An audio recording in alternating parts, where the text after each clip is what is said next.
Tonight, I want you to hear me not with your ears alone, but with your imagination. For what I share with you is not theory, it is law. The law that every man and woman in this world can apply to transform their destiny. The law is simple. You must act as if you are already the person you long to be. You must live in the end, feel the reality of your desire, and carry yourself as though it were already true. This is not arrogance, it is faith. I say to you tonight, do not wait for permission from the world. Do not wait for the applause of others. You must decide within yourself that you are the best, that you are chosen, that your future is already secured.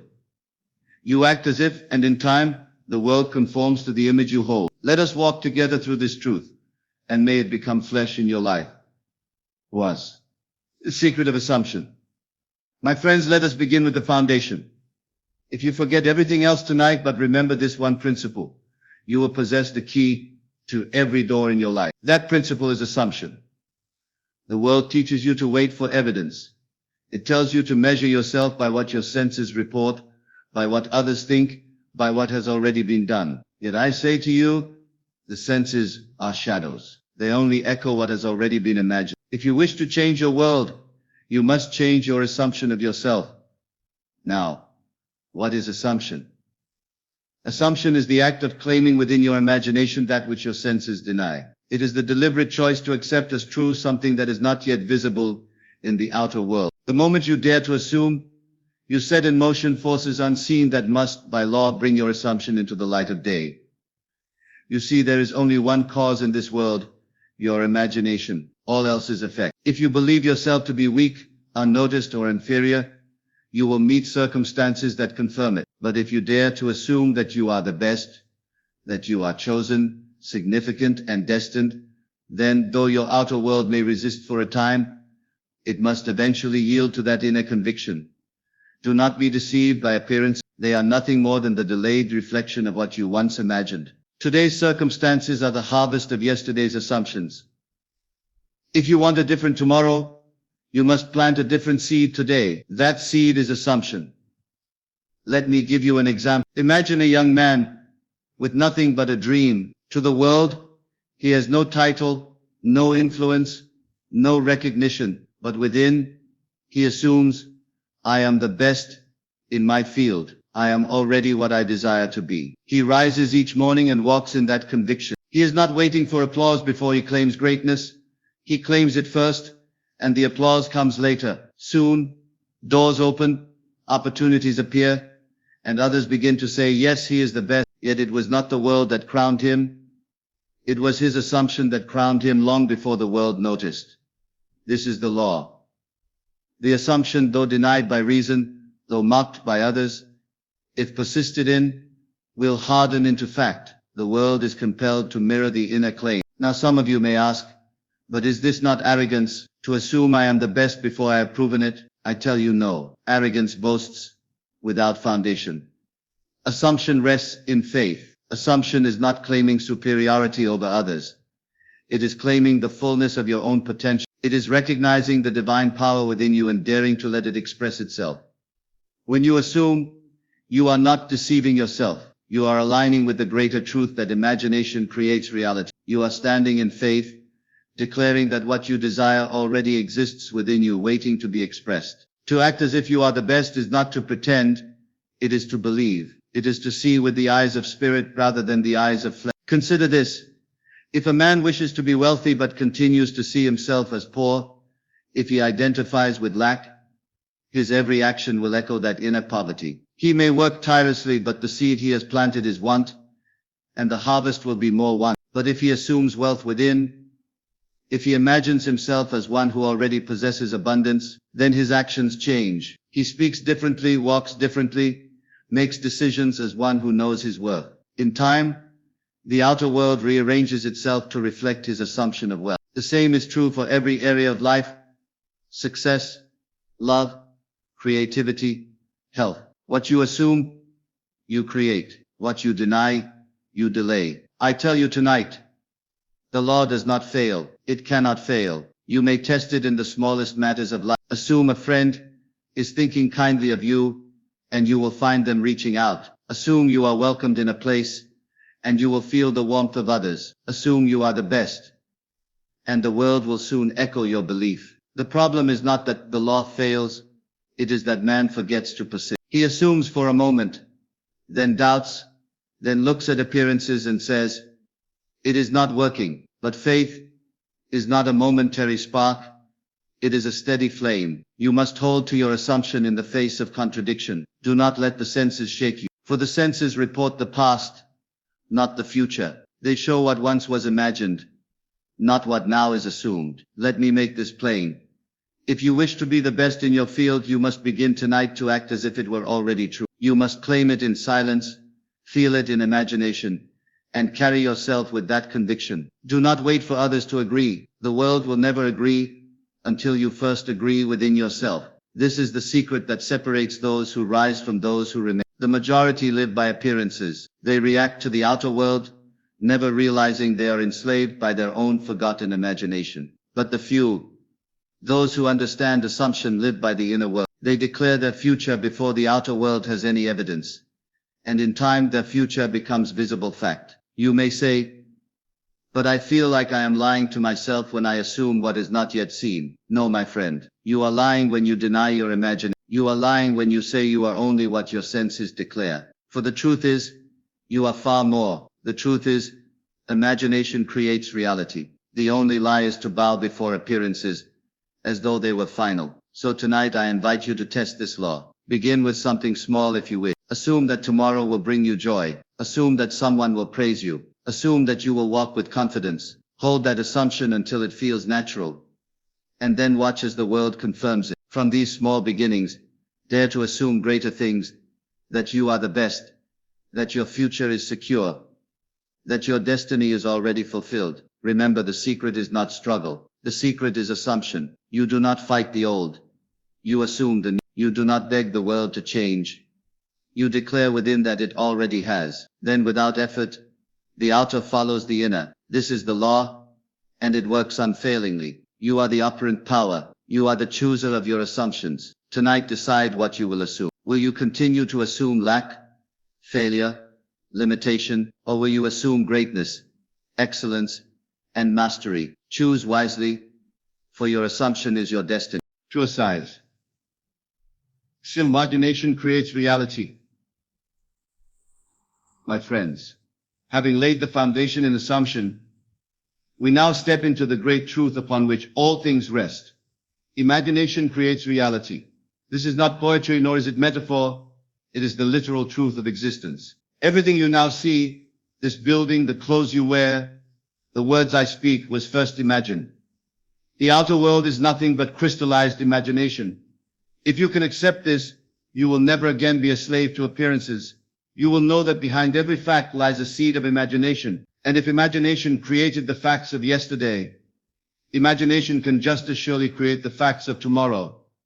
Now, I am not speaking of idle daydreaming. There's a vast difference between fancy and imagination. Fancy is the fleeting picture, the wish without conviction. But imagination?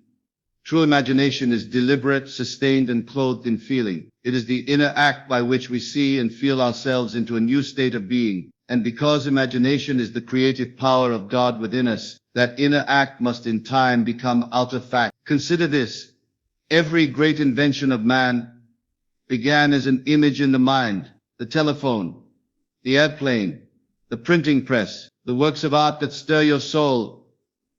None of these existed in the outer world until first they existed in imagination. The outer follows the inner, always, without exception. So if you wish to transform your life, you must learn to govern your imagination. You must learn to dwell not in what is, but in what can be. Not in what has been, but in what you claim now within yourself. For the world is but the mirror of imagination. Let me show you how this works. Suppose a man says, I am unworthy, I am overlooked. He holds this image within, and so every encounter, every circumstance seems to confirm it. Others pass him by, opportunities slip away, and he says, see, it is true, I am overlooked. But in truth, the outer is only echoing his inner vision. He imagines himself small, and so the world reflects smallness. Now take another man. He may have no evidence of greatness, no applause, no titles, but he imagines himself differently. In silence, He sees himself chosen. He feels himself important, valuable, destined. He clothes himself in that image and dwells there. Soon, though the outer world may resist for a time, opportunities begin to appear. People treat him with respect. The world bends to his assumption. Why? Because he dared to imagine differently. The difference between these two men is not luck, nor chance, nor even talent. The difference is imagination. One man uses it unconsciously against himself. The other uses it deliberately for his good. I tell you, there is no power outside of imagination. God himself became man by imagining, and God redeems man by awakening man to the power of his imagination. For as you imagine, so shall you be. Now some of you will say, but I imagine many things and they do not come to pass. Yes, because imagination without faith is weak. You must not only imagine, you must feel, you must dwell in the state until it takes on the tones of reality. To imagine yourself rich while feeling poor is to cancel your own seed. To imagine yourself loved while doubting it in your heart is to uproot your harvest. But to imagine and to feel it as real, that is the secret. The feeling of the wish fulfilled is the secret of creation. When you close your eyes and see yourself as the person you long to be, you must not merely see it, you must feel it. Feel the joy of it, the pride of it, the naturalness of it. Let it become so vivid in you that when you open your eyes, the outer world feels like the dream and the inner world feels real. That is the work, and that work never fails. Take this as a daily practice. Tonight when you retire, do not fall asleep in the state of the day's work. Do not close your eyes replaying your failures. Instead, imagine the end you desire. Picture it clearly. Hear the words you long to hear. Feel the emotions you would feel if it were already accomplished. And fall asleep in that state. Night after night, do this. And soon your world will shift to reflect the inner dream. You see, imagination is the womb of creation. It is the workshop of reality. To neglect it is to live as a prisoner of chance. To master it is to become the architect of destiny. But let me caution you, imagination is impartial. It will clothe whatever you give it. If you imagine fear, it will give you fear. If you imagine sickness, it will give you sickness. If you imagine failure, it will bring you failure. The law is exact. It does not discriminate between good or bad. It simply creates according to the seed you plant. Therefore, guard your imagination. Do not indulge in unworthy images. Do not dwell on scenes of defeat or resentment. For to imagine them is to invite them into your world. Instead, discipline your mind to picture only what you desire. And if you find yourself falling into old patterns, do not despair. Simply turn again to the vision of your choice. Persist.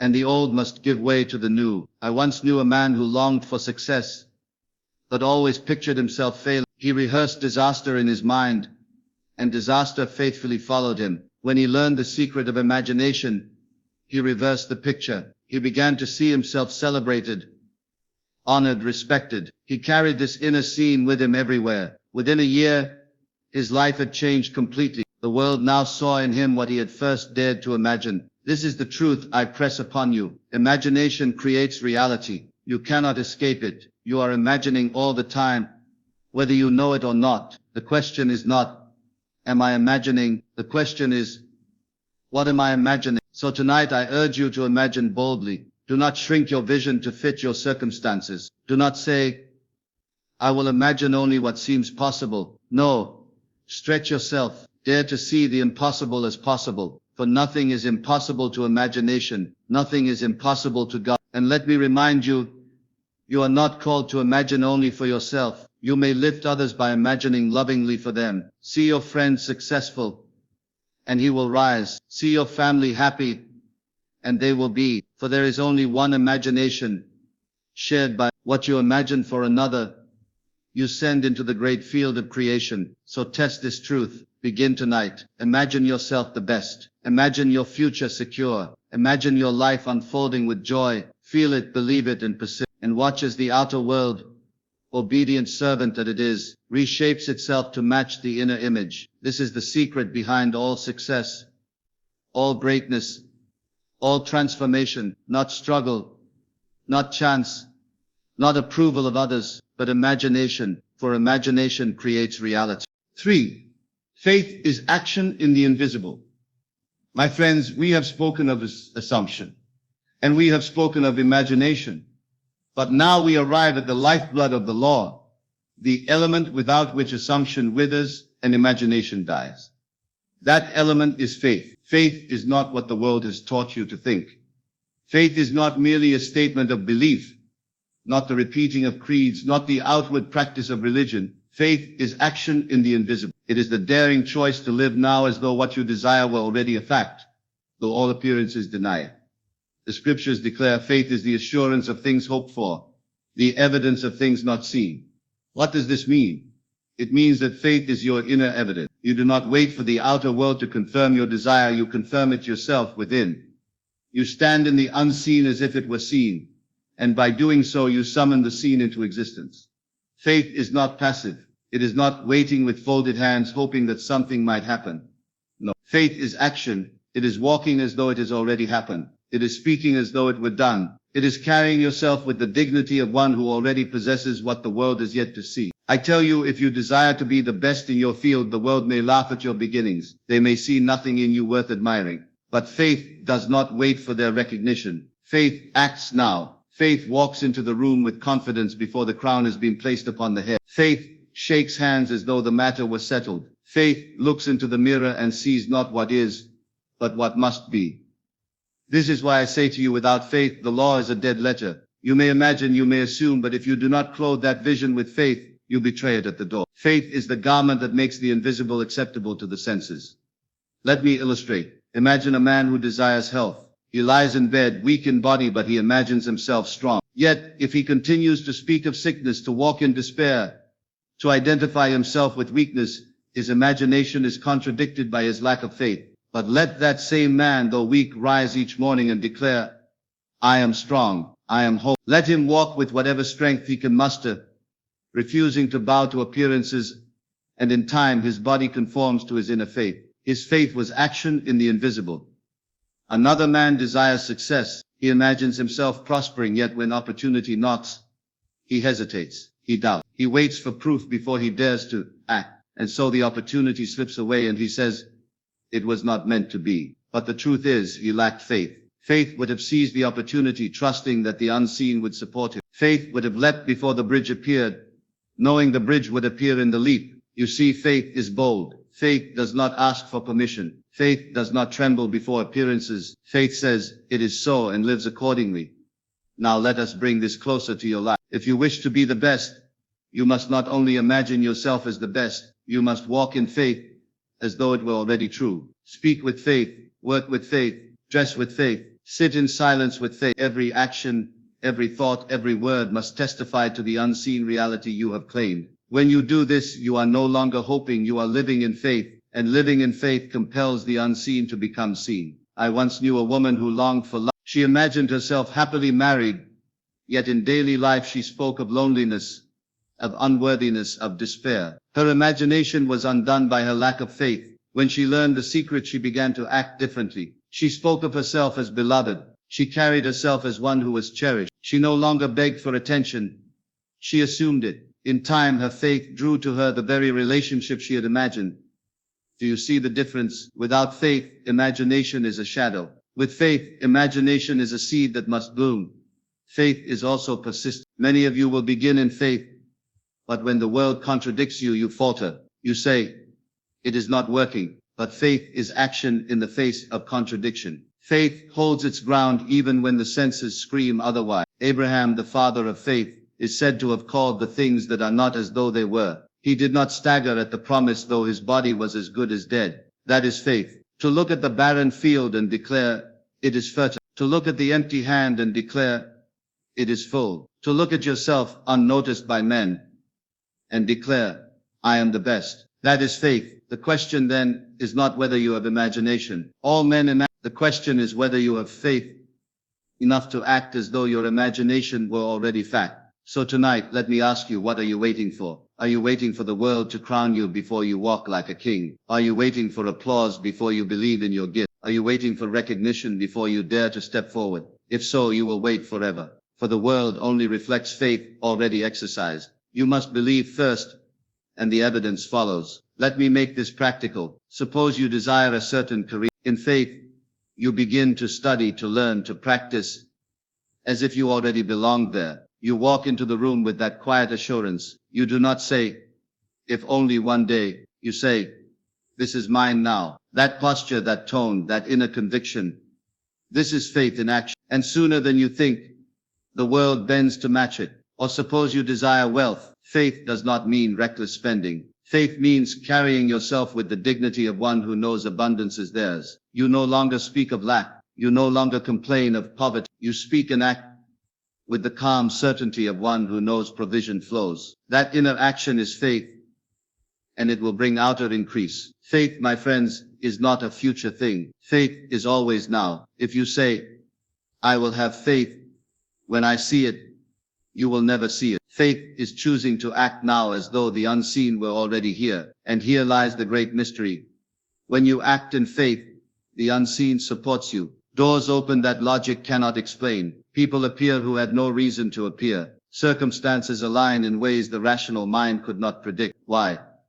Because faith moves the unseen, and the unseen governs the seen. So I say to you, live by faith. Do not measure your life by appearances. Do not bow before the tyranny of the senses. Act in the invisible. Walk as though it were already done. Speak from the end, not toward it. Clothe your imagination with faith, and nothing shall be impossible to you. This is the challenge, and this is the reward. To live not by sight, but by faith. For faith is the bridge from imagination to reality. Without it, imagination dies unborn. With it, imagination is certain to be born. So tonight, choose faith. Let your every thought, your every step, your every word testify to the reality of your desire. Act in the invisible, and soon the invisible will clothe itself in fact. Living in the end.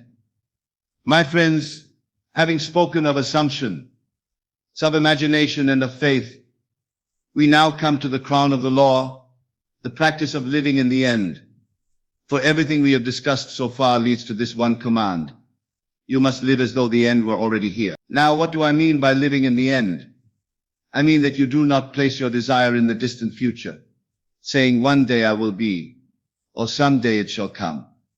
That is the language of hope, but not of faith. To live in the end is to move your desire from the future into the present, to claim it as fact now, and to order your inner and outer life accordingly. The world trains you to live in the means. It says if you work hard enough, one day you will reach your goal. It tells you to focus on steps, on processes, on gradual progress. But I tell you, the law is not concerned with means. The law is concerned only with ends. When you dare to assume the end, the means are provided. Let me give you an illustration. Suppose you wish to be a great musician. The world says begin as a novice, practice for years, and perhaps one day you will succeed. But the law says, assume now that you are already that musician. Feel yourself on the stage. Hear the applause. Live in that end. If you persist, the necessary practice, the training, the opportunities, all these will arrange themselves. But you must begin with the end. This is why the scripture declares, whatever you desire, believe that you have received it, and you shall. Notice the tense. It does not say you shall receive. It says believe that you have received. That is living in the end. To live in the end requires discipline. For the senses will cry out, it is not so. Your bank account will say, you are still poor. Your body may say you are still weak. Your circumstances may say, you are still unnoticed. But you must refuse to dwell in those reports. You must instead close your eyes and live in the reality you have chosen. You must walk through the day as though the promise were fulfilled. I tell you, this is not pretense. This is creation. To pretend is to know it is false. To live in the end is to know it is true in the unseen. Pretense fades under pressure, but living in the end endures. Consider the seed. If you plant an acorn, you do not say, one day this may become an oak. No, you know it already is an oak in potential. You live in the certainty of the end. You water it, you guard it, you act from the knowledge that the oak is already contained in the acorn. That is faith in the end. So it is with your desire. When you assume the end, when you live from it, you plant the seed of your destiny. The means by which it unfolds are hidden, but the end is sure. Let me share with you a story. A man once longed to change his profession. He was trapped in work that drained him, unrecognized, unfulfilled. He came to me and said, how can I escape? I told him, do not concern yourself with escape. Concern yourself with the end. Assume now that you are already in the work you desire. Go to sleep each night imagining yourself there. Feel it real. Live in that end. He obeyed. Night after night he imagined himself in his new profession. By day he walked as though the change were inevitable. Within months opportunities arose. Contacts appeared. Doors opened. And soon he was living in the very reality he had imagined. He did not fight the means. He lived in the end. And the means were provided. This is the law in action. Live in the end. And the end will live in you. But I must warn you, to live in the end is not to dabble. It is not to try once or twice and then surrender when nothing happens. It is to dwell in the end until it feels more real than the outer world. It is to so saturate yourself with the vision that the old state has no power over you. Do not say, I will imagine tonight, and tomorrow I will check if it works. That is not living in the end. That is testing without commitment. Living in the end is surrender. It is placing yourself so fully in the desired state that you burn the bridges to the old. You no longer even ask, when will it come? For to you it already has. Let me remind you of a profound truth. You are always living in some end. Every state you occupy is an end. If you live in worry, that is an end. If you live in fear, that is an end. And each end produces after its kind. So if you are living now in an undesirable end, you must, not by changing outer things, but by changing your state. You move by imagination. You close your eyes and you place yourself in a new scene. You hear the words you long to hear. You feel the emotions you long to feel. And you persist until that state becomes natural. Then without effort your outer world reshapes itself to reflect the end you now live in. This is why I insist, do not fight against the old. Do not waste energy resisting circumstances. Do not curse what is. Simply leave it behind by living in a new end. If you are sick, do not fight sickness. Live in health. If you are poor, do not curse poverty. Live in wealth. If you are unnoticed, do not resent obscurity. Live in recognition. Live in the end. And the end will manifest. Let me make this even plainer. Suppose you wish to be loved. Do not pray for love as though it were absent. Instead, assume that you are already loved. Feel the joy of companionship. Hear the voice of affection. Walk as one who is cherished. That inner living is the end. And when persisted in, it must externalize. Or suppose you wish for success. Do not beg for opportunity. Instead, imagine the end. See yourself already celebrated. Already recognized. Live from that place. Think, speak, and act as though success were your present reality. In time, your outer life must align with the inner end. The key is this. Do not live toward the end. Live from it. Do not say I will become. Say I am, for I am is the name of God. And to declare I am is to summon creation itself. Now some will say, but what if I imagine the end and nothing happens? I answer, if nothing happens, it is because you have not truly lived in the end. You may have visited it in imagination, but you return to the old state. Living in the end means staying there. It means refusing to come down from the mountain. It means dwelling in the vision until the world has no choice but to reflect it. So tonight, I urge you, choose your end and live in it. Choose wisely, for the end you live in becomes the life you live out. Do not delay. Do not wait for better circumstances. Begin now. Walk as though the dream were already fulfilled. Speak from it. Think from it. Act from it. For this is the law. Live in the end, and the end will live in you. 5. The power of inner speech. My friends, tonight we must turn to a faculty that most of you use unconsciously. Yet it shapes every hour of your life. That faculty is inner speech. You talk to yourself all day long. You hold conversations no one hears but you. And I tell you, these silent words are more powerful than anything you speak aloud. Your outer world is the echo of your inner speech. Whatever you whisper within yourself, whether in joy or complaint, whether in faith or doubt, it returns to you as fact. The world you experience is nothing more than your inner conversations made visible. Think for a moment, when you face difficulty, what do you say to yourself? Do you rehearse failure? Do you replay the voice of fear? Do you tell yourself, I cannot do it, I am not enough? If you do, you are sowing seeds that will grow into your reality. For inner speech is the soil of creation. The prophet asked, who told you that you were naked? In other words, who told you that you were lacking, insufficient, ashamed? No one but your own inner voice. You became what you told yourself you were. Now hear me. Every inner word you utter is a command to your subconscious. It does not argue. It does not question. It accepts your inner speech as fact. and build your world accordingly. If your inner speech is defeatist, your life will be a chain of defeats. If your inner speech is victorious, your life will be a march of triumphs. This is why scripture says, let the weak say, I am strong. Not think, not hope, say. Say within yourself what you desire to be, and persist until it hardens into fact.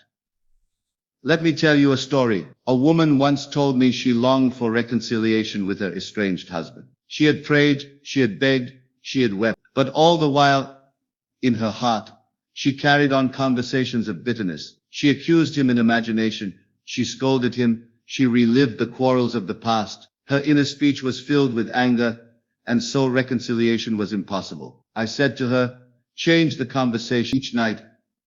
When you are alone, imagine him speaking words of love. Hear him say, I love you, I need you, I am sorry, and respond with tenderness. Carry on these inner dialogues until they feel real. She obeyed. For weeks she persisted in these silent conversations. She heard the words of affection until they were more vivid than memory. And then, quite suddenly, the phone rang. It was her husband. He spoke the very words she had rehearsed in imagination. What she had spoken inwardly was spoken outwardly. Inner speech had become outer fact. My friends, this law is universal. You are constantly carrying on conversations. Some are idle, some are bitter, some are hopeful, but all of them are creative. They are shaping tomorrow's events. If you would change your life, you must change your inner speech. Ask yourself honestly, what do I say to myself about money, about health, about love, about success? Do I say I never have enough? Do I say I always fail? Do I say no one notices me? If so, that is why your world looks as it does. You must take hold of this faculty deliberately.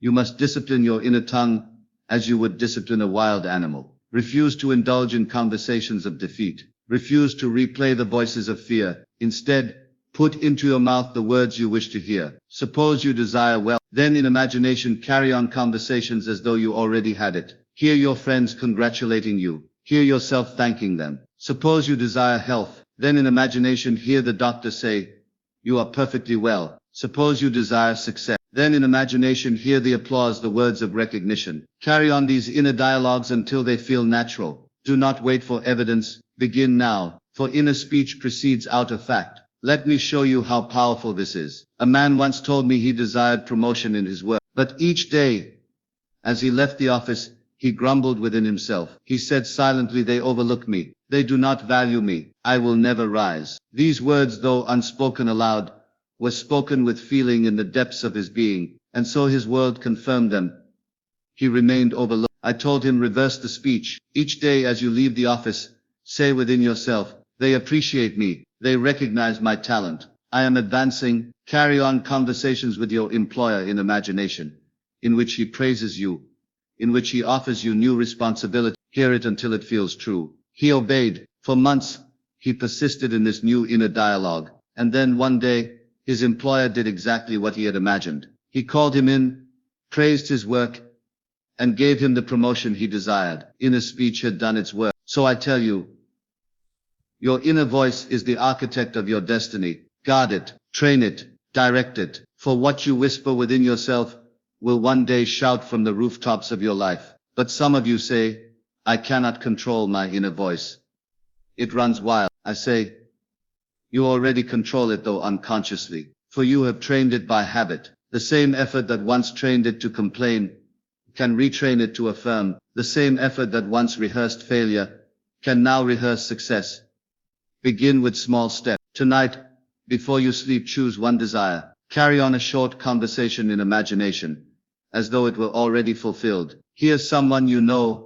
Speak words that would imply your success. Reply to them inwardly. Repeat this until it feels vivid. Then sleep in that state. If you will do this night after night, you will discover the creative power of inner speech. It will alter your mood, then your actions, then your world. And let me say this, do not use inner speech for idle gossip. Do not imagine quarrels. Do not rehearse fear, for the law does not distinguish between what you want and what you fear.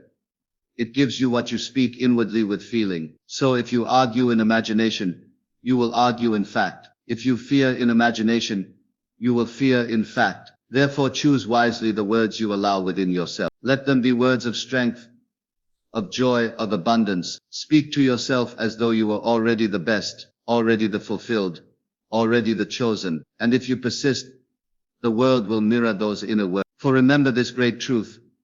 The outer world is but a vast conversation made visible. Change the conversation within, and you will change the world without. So tonight, as you leave this hall, do not ask, will it work for me? Ask rather, what am I saying to myself? For that is your prophecy. And if you would write a new destiny, write it with your inner words. Live as though your inner speech were sacred. For it is the voice of creation. It is the whisper of God in you. And if you will honor it, discipline it, and direct it, it will lead you into the life you desire. This, my friends, is the power of inner speech. 6. The art of feeling it real. My friends, tonight we turn to the very heart of creation. The art of feeling it real. You may imagine, you may affirm, you may repeat words, but unless you feel the reality of your assumption, it will not take root. Feeling is the secret. Why? Because feeling is the one bridge between the invisible and the visible. Thought alone may wander, but feeling fixes thought into the subconscious. You may say, I am wealthy, I am strong, I am loved. Yet if you feel poor, weak, and unloved, your world will mirror the feeling, not the words. Scripture declares, according to your faith, be it unto you. And what is faith but feeling? For faith is not reciting formulas. Faith is the deep knowing in your bones that what you have assumed is already real. It is the inner conviction that needs no outer evidence. Now hear me. Imagination without feeling is barren. You may picture yourself on a grand stage. You may see yourself successful.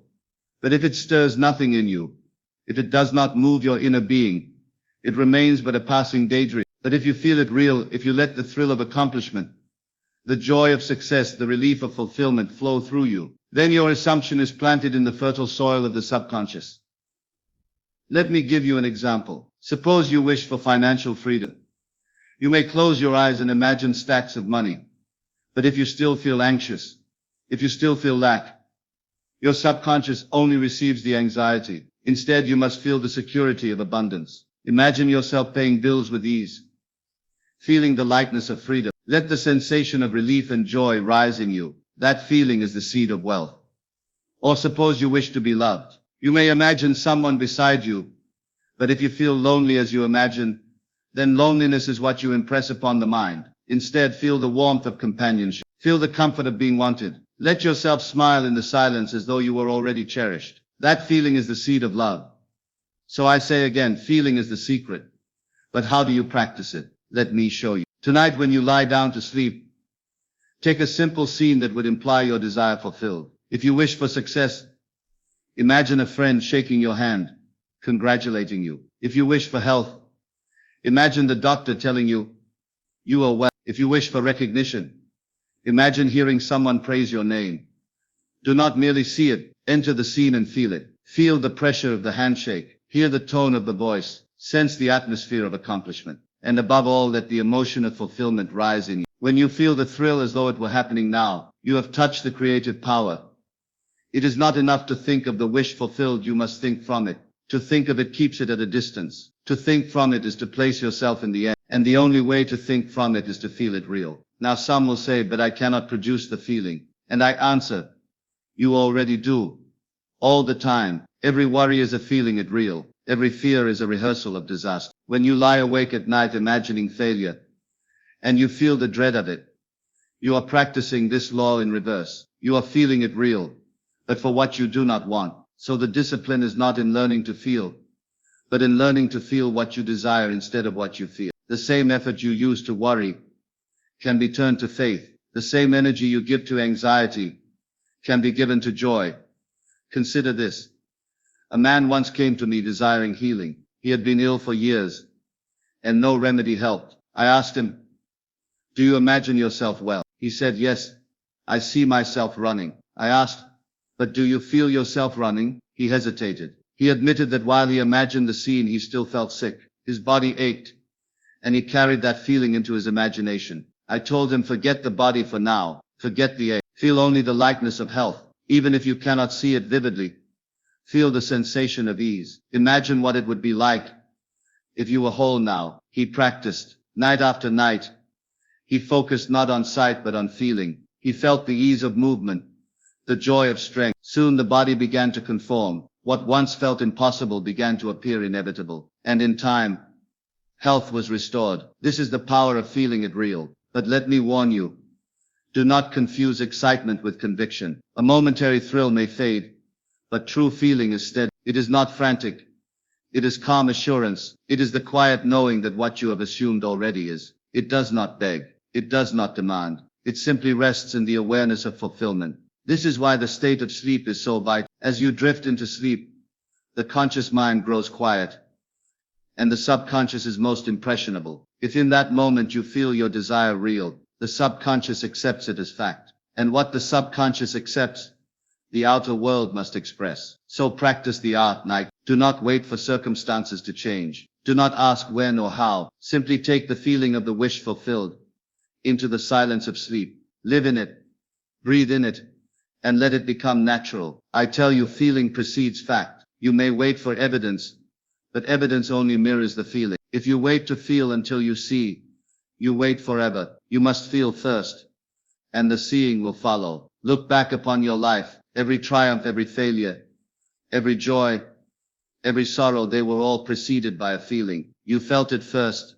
then you saw it. Some of you felt unworthy, and the world confirmed it. Some of you felt overlooked, and the world passed you by. But some of you felt destined, and the world lifted you up. The feeling always comes first. So I urge you, take responsibility for your inner emotion. Do not indulge in feelings of lack. Do not dwell in feelings of fear. Replace them with the feeling of accomplishment, the feeling of security, the feeling of joy. Even if for a moment, touch the reality of the wish fulfilled. Persist until it becomes natural. And remember this, the law does not ask if you deserve it. The law does not measure your worth. It only responds to your feeling. If you feel unworthy, it gives you unworthiness. If you feel chosen, it gives you honor. Choose wisely what you feel, for you are choosing your future. This is why I say, you must act as if you are the best.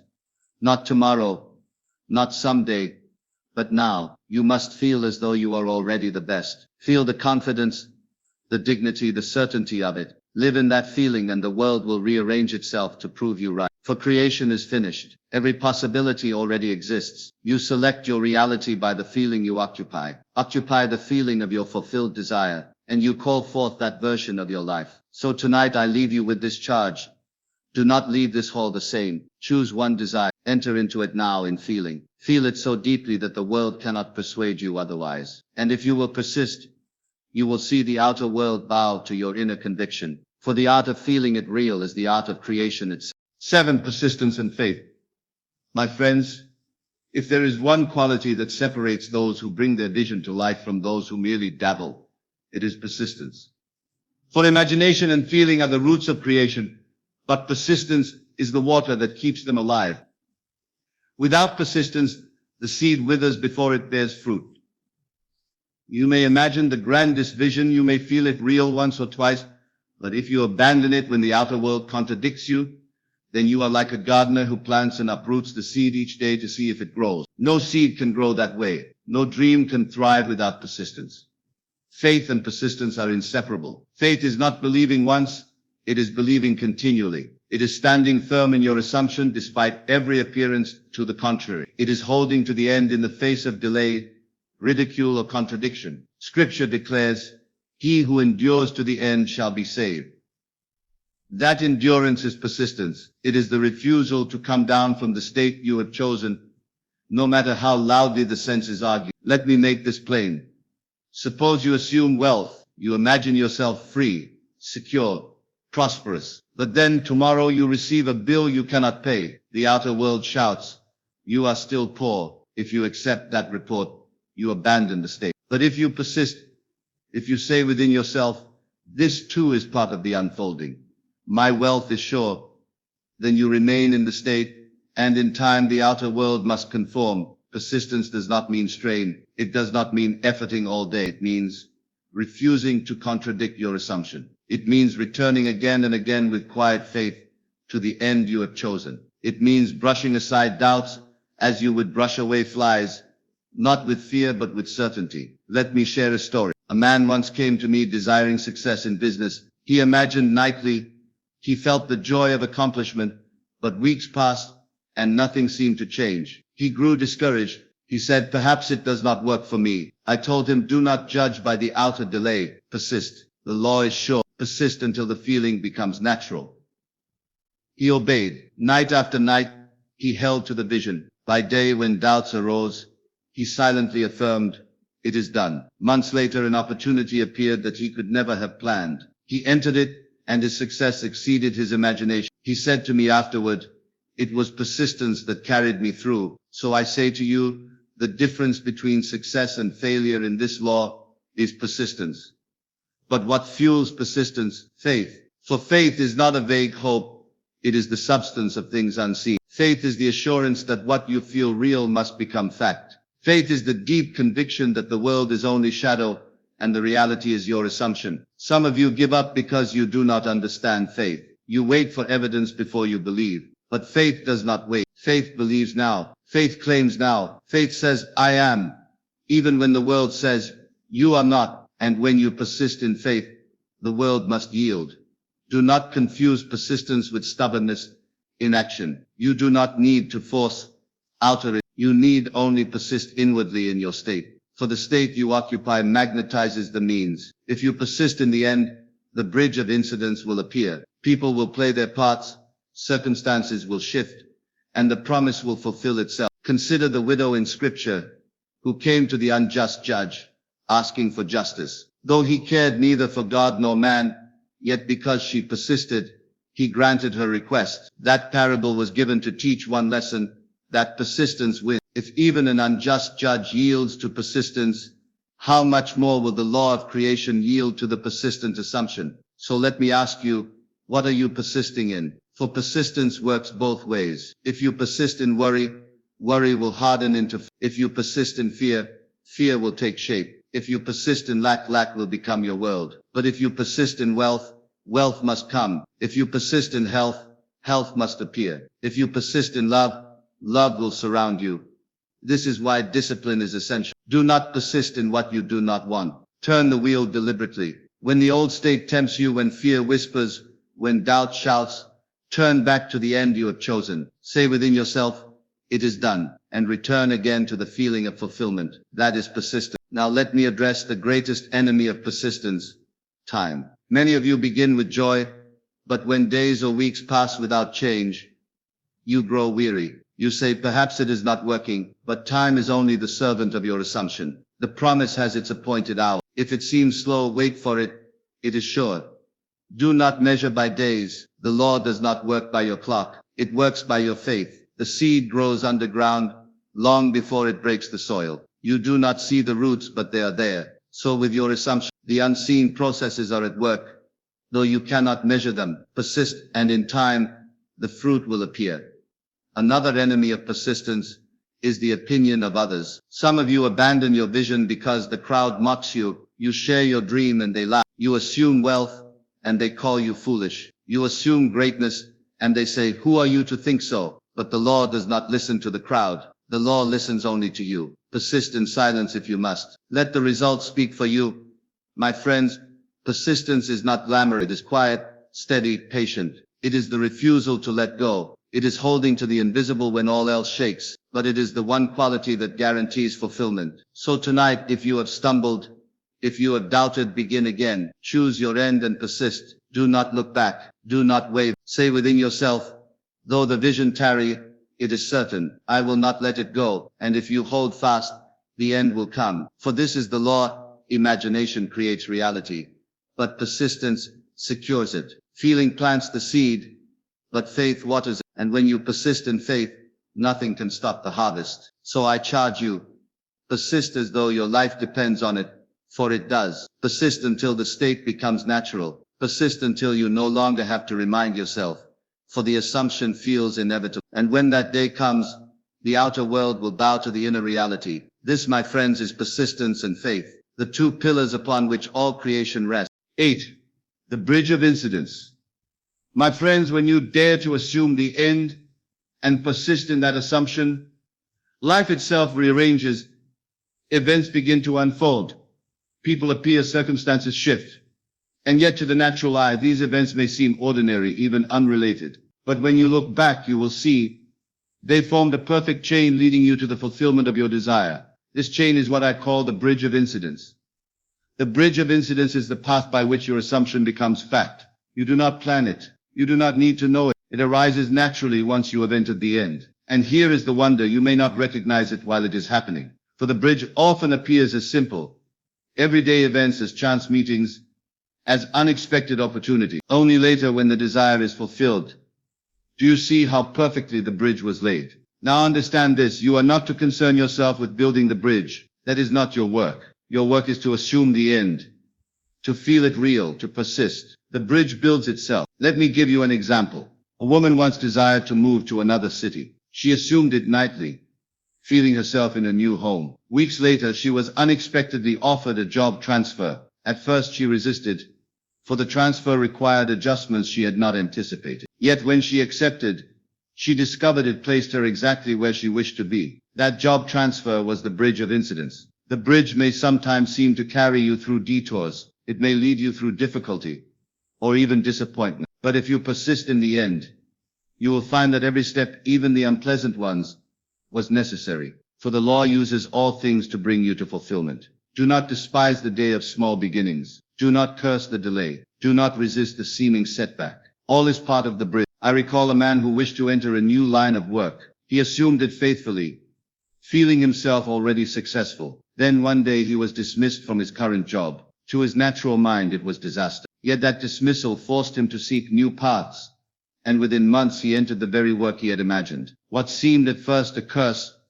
was in fact the essential step across the bridge. So I tell you, trust the bridge. Walk it with faith. Even if the step feels dark, even if you do not see the full road, know that each incident is ordered by the state you have chosen. The bridge of incidents is the servant of your assumption. Now some of you say, but how do I know if I am on the bridge? The answer is simple. If you have assumed the end, you are on it already. The bridge begins the moment you feel it real, whether you recognize it or not.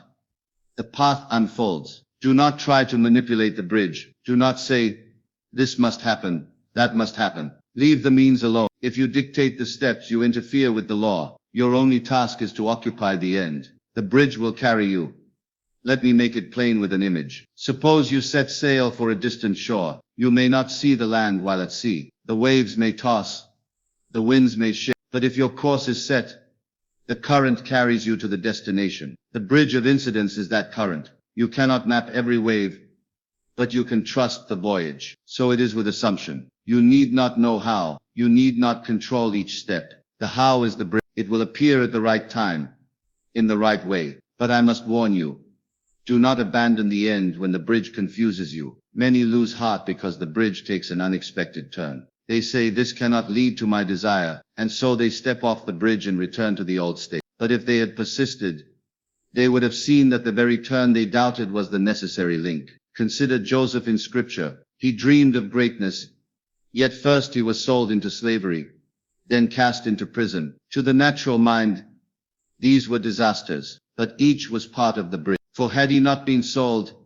he would not have reached Egypt. Had he not been imprisoned, he would not have met the cupbearer. Had he not met the cupbearer, he would not have been brought before Pharaoh. And had he not stood before Pharaoh, he would never have risen to power. Each seeming misfortune was an essential step on the bridge of incidents, leading to the fulfillment of the dream. So it will be with you. If you persist in your assumption, even the detours are doorways, even the delays are preparations. The bridge never fails. Let me share another story. A man once longed for companionship. He assumed nightly that he was already in a happy relationship. Months passed with no sign. Then, quite suddenly, a friend invited him to a gathering. He hesitated, for he was tired and almost declined. But he went. There he met the very person who became his partner. Looking back, he said, had I refused that invitation, I would have missed the bridge. Do you see? The bridge often appears ordinary. It is not always thunder and lightning. It may be a phone call, a chance meeting, a sudden dismissal, a closed door, or an open one. It is only when you persist in the end that you see how each incident fits the pattern. So I urge you, do not despise the bridge. Do not grow anxious when you cannot see the full path. Do not demand instant results. Trust the process, persist in the end, and walk faithfully across whatever incidents arise. You ask, how do I walk the bridge? I answer, with inner faith, not outer struggle. Continue to live in the end. Continue to feel it real. And when opportunities present themselves,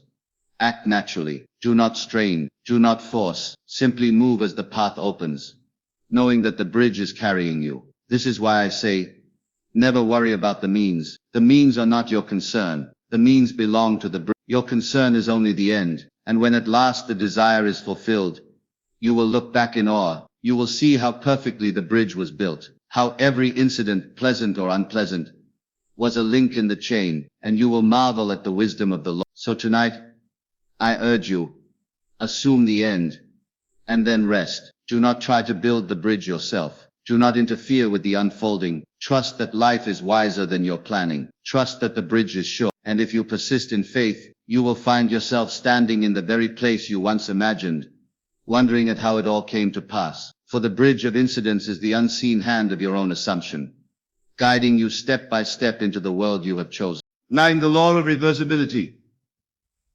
My friends, tonight I want to bring before you a truth that, once grasped, will change forever the way you move through this world. It is the truth of reversibility. The law that states whatever has a cause in the outer world must also have its cause in the inner world. And whatever effect can be produced outwardly can also be produced inwardly. This law is simple, yet its implications are infinite. Let me explain it plainly. If heat can produce motion, then motion can produce heat. If electricity can produce magnetism, then magnetism can produce electricity. If cause and effect are true in one direction, they are equally true in the reverse. This is not my speculation, it is the law of nature, and the same law operates in the realm of imagination. If you can feel joy because something in the world has pleased you, then by the law of reversibility you can generate joy within, and the world must conform to that inner state and give you an outer cause. If you can feel successful because you receive recognition, then by feeling successful within, recognition will come. Do you see? The law is two-way. The tragedy of man is that he believes only in one direction. He believes that outer causes create inner states. But he doubts that inner states create outer causes. He says, I am sad because circumstances are cruel. But he does not believe circumstances are cruel because I am sad. Yet this is precisely the truth. Your inner world is the cause, the outer is only effect. Let me give you an example. A woman once said to me, I feel wealthy only when I have money in the bank. I told her, then you will never be wealthy, for you are making the outer the cause of the inner. Reverse the law. Feel wealthy first and the money will come. She tested it nightly, imagining herself signing checks and paying bills with ease. Within weeks, unexpected funds came into her possession. She had discovered reversibility. Another man said, I feel confident only when people respect me. Again I said, reverse the law. Feel confident first and people will respect you. He began to walk and talk as though he were already respected. Within months, the very people who once ignored him sought his company. He did not wait for respect. He created the state, and respect followed. This is the power of reversibility. If the outer can affect the inner, then the inner can affect the outer. Indeed, the inner is primary. The outer is but its shadow. Think of prayer in this way. Why does prayer work? Because prayer is nothing but assuming the inner state that by reversibility produces the outer fact. If you can feel thanksgiving before receiving, then receiving must follow. If you can feel relief before the problem is solved, then the solution must come. You may say, but how can I feel what I do not yet have? I tell you, you feel it by imagination. Imagination is the great reverser. Through imagination you generate within what the world has not yet given you, and by law the world must conform. This is why I tell you, live as though it were already true. That is not fantasy. That is law. If you can feel the end now, the end must externalize. You are not pretending. You are reversing the flow. Consider the man who longs for help. He says, if I were well, I would feel strong, free, happy. By reversibility, if he now feels strong, free, happy, though his body shows weakness, the body must conform. The state generates the fact. Or consider the student who says, if I knew I would pass the exam, I would feel calm and confident. Then let him feel calm and confident now, and the knowledge and recall will come. He does not wait for the result. He generates the cause. The world calls this make-believe. I call it law. The scientist knows that motion produces heat, and heat produces motion. He does not call it fantasy. He calls it reversibility. Why then should you doubt the same in consciousness? Let me press this further. Every outer act is born of an inner state. If you act because you feel, then by reversing the law you can feel because you act. Stand as though you are confident, and you will feel confident. Speak as though you are joyous, and you will feel joy. Act as though you are loved, and you will feel love. And once you feel it, the world cannot help but mirror. This is the key. Feeling is the secret. Feeling is both cause and effect. By feeling now what you desire to feel later, you set in motion the law of reversibility. Do not say, when I am free, then I will rejoice. Say, I rejoice, and therefore I am free. Do not say, when I succeed, then I will feel secure. Say, I feel secure, and therefore I succeed. This is the reversal. This is the power.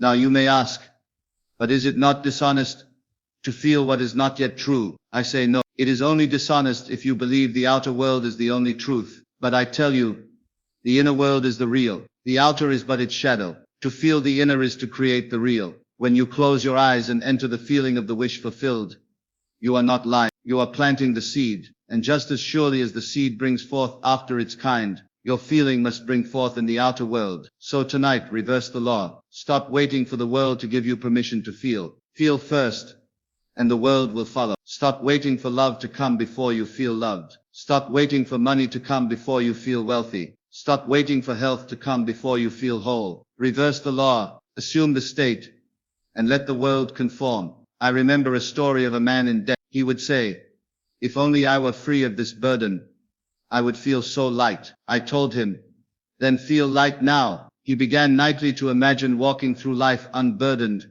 free, relieved. Within months, unexpected events cleared his debt. He had reversed the law. Another woman longed for reconciliation with a friend. She said, if only she forgave me, I would feel peace. I said, then feel peace now. She began to sit quietly, imagining their laughter as though the friendship were restored. Days later, the friend called and the reconciliation was complete. Again, the reversal proved true. So I say to you, the outer is not master of the inner. The inner is master of the outer. Whatever you feel now will externalize. Reverse the law and you reverse your world. Let me give you a simple practice. Tonight, before you sleep, ask yourself, what would I feel if my desire were now fulfilled? Then without excuse, feel that feeling. Enter it, even for a moment. Let it soak into you as real. That feeling is the cause. By the law of reversibility, it must call forth the effect. Do this nightly and watch. Do this faithfully,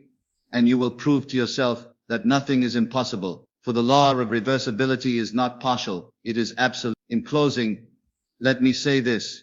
If you can feel because of the world, you can make the world feel because of you. The law is two-way. Choose the higher way. Begin with the inner, and let the outer follow. That is the secret of creation. That is the power of reversibility. 10. The final realization. My friends, we have journeyed together through the steps of imagination, feeling, faith, persistence, and the bridge of incident. Tonight we come to the final realization. The moment when all the truths we have discussed converge, and you see them not as theory but as living law. This is the culmination, the awakening to the understanding that all power lies within you, and that you are the cause of your world. The world will continue to show its apparent realities, its trials and tribulations, its delays and contradictions. But you must now know beyond all doubt that none of it has power over you except that which you give it, your inner state, your feeling, your assumption, your persistence. These alone govern your life. Hear me clearly. The outer world is not your master. The senses, the opinions of others, the accidents of circumstance, these are but shadows, mirrors of your inner state. If your inner state is doubt, the world shows doubt. If your inner state is fear, the world shows fear. If your inner state is love, the world returns love. If your inner state is abundance, the world reflects abundance. Nothing external can alter your reality except your inner assumption. Now the final realization is this. You are free. Free from circumstance, free from judgment, free from limitation. All that you see, all that you experience is the externalization of what you carry within. To change the world, you do not change the world. You change yourself. To create the life you desire, you assume it first inwardly, until it feels real, and let the law of your being manifest it outwardly. Some of you will say, I cannot believe it is so simple. There must be more. And I tell you, there is no more. The law is simple yet profound. It requires only that you believe, that you persist, that you feel. Nothing else is needed. You do not need approval. You do not need instruction. You do not need evidence. The evidence comes after you have assumed the end.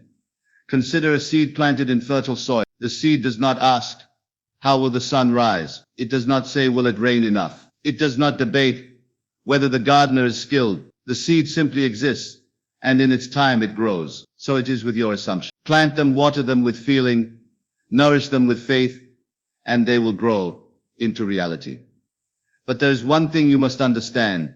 The seed grows from within. You cannot force it from the outside. You cannot demand that the world bend to your will before you have first assumed it within. The first act of creation is always inward. Outward events are only the mirror of that inward reality. Let me remind you, imagination and feeling are your instruments. Your conscious mind may doubt. Your senses may contradict. The world may seem obstinate, but do not waver. Persist inwardly. Feel the reality of your assumption. Live in it now, as though nothing else exists. And in time, the outer world must comply. I have spoken tonight of the bridge of incidents. Know this.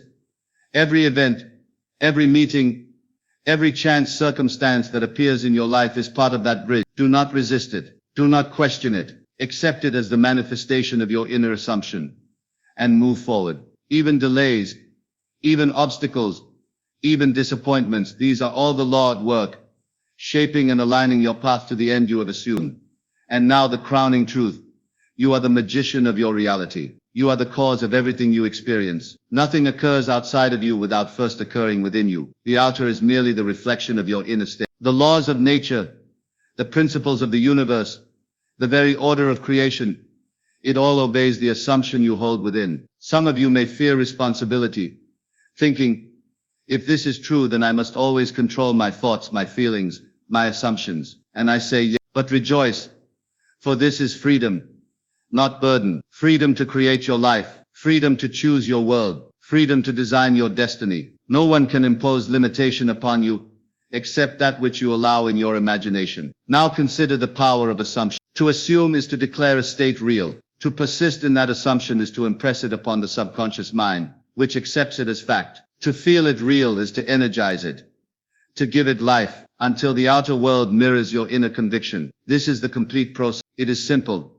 It is absolute, and it is available to everyone who will take hold of it. And here is the final realization in its purest form. You do not need struggle. You do not need argument. You do not need external evidence. The law works silently, invisibly, irresistibly. Once you occupy the state of the wish fulfilled, once you persist in feeling it real, the law begins to move. The bridge of incidents is laid, and the world bends to your assumption. I urge you tonight to grasp this. Let it sink into your heart and mind. Let it become more than theory.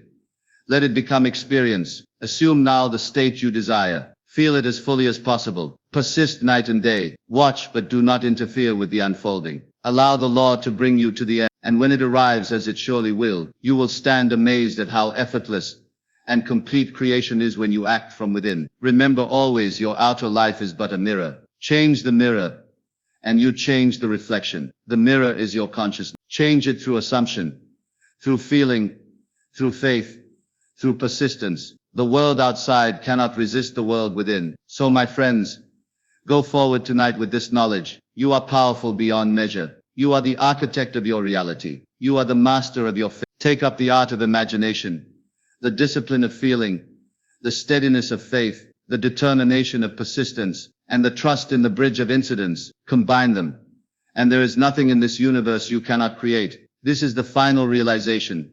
The kingdom is within you. The power to act as if you are the best, to believe in your future, to assume the life you desire. It all lies in your own consciousness. There is no external authority greater than your own imagination. No outer circumstance more powerful than your inner conviction. You are the ultimate creator. You are the law in action. And now, my friends, I leave you with this charge. Never relinquish this truth. Carry it into every thought, every feeling, every dream. Act as if you are already the person you wish to be. Feel the reality of your desires as if they are now fulfilled. Persist. Trust the bridge of incidents. Reverse the outer and the inner when doubt arises. Know that the world is your reflection, and your imagination is the law. Live in this awareness, and all things are possible. This is the final realization. This is the awakening to your true power. And if you will take it, embrace it, and live it, there is no limit to the life you can create.